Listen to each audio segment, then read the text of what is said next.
Hi everyone, hope you all had a good week. So just an update from BSDHT. Firstly, just wanted to say thank you to everyone who attended the OHC Online last weekend.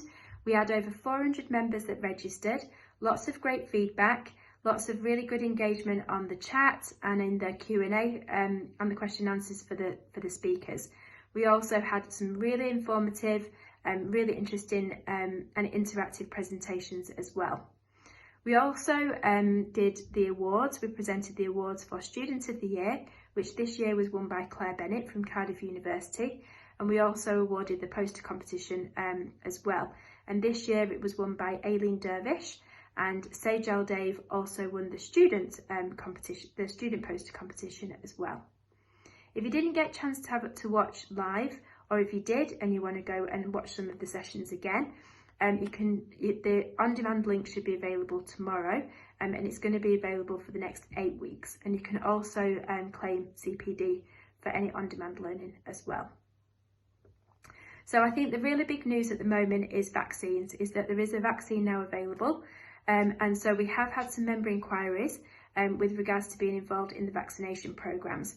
If you are interested, if you want to register your interest, participate in any of the training, if you go to the BSDHT website on the COVID-19 page, the top link is the link to the NHS website, which has all the information that you need. So please check that out if you're interested. Also on the subject of COVID, the GDC just a short time ago just sent an email to inform us that their research that they undertook to understand the impacts of COVID-19 on oral health and dentistry on the public and dental professionals has been published, and it's available now on their website. In the email that they sent, they just wanted to highlight some of their findings, which were quite interesting. So the findings, so some of the highlights that they mentioned were the majority of those surveyed were aware that throughout the first lockdown, only urgent care dental services were available. However, they did note that a sizable minority were not aware that it was only urgent care that was available. They also reported that while patients are feeling nervous about returning to their dental practices, most were likely to visit their practice in much the same way as they did before the pandemic. And also a high proportion of the public said that they were willing to continue with routine care, which I think is good news.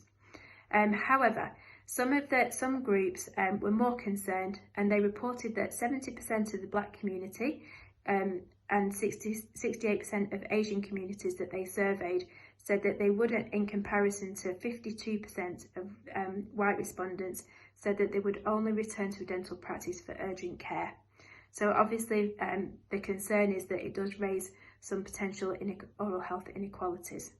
As I mentioned, that the full report is available on their website. Also this week on Monday, we submitted our feedback to the CDO Office for England on their document, for transition for a better future for dental care and oral health. And so myself and Miranda and Sarah and Laura met last week with Simon Hernshaw, our new Vice President, and he kind of helped us to put our comments together and formulate our comments and suggestions.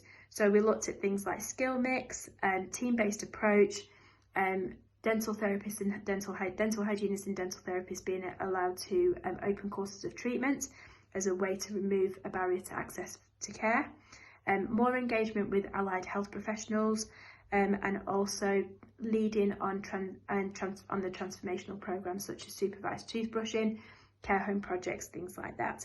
So we had a response back to say that they have our feedback and they will be looking at that and taking some of our comments into consideration. And then lastly, I just wanted to let you know that there's a week to go before the public consultation for the Exemptions project closes. So far, we met with Fiona and Michaela on Monday, and so far there has been 2,227 responses, which apparently is very, very good. But we still need more, and especially from Northern Ireland, Scotland and Wales.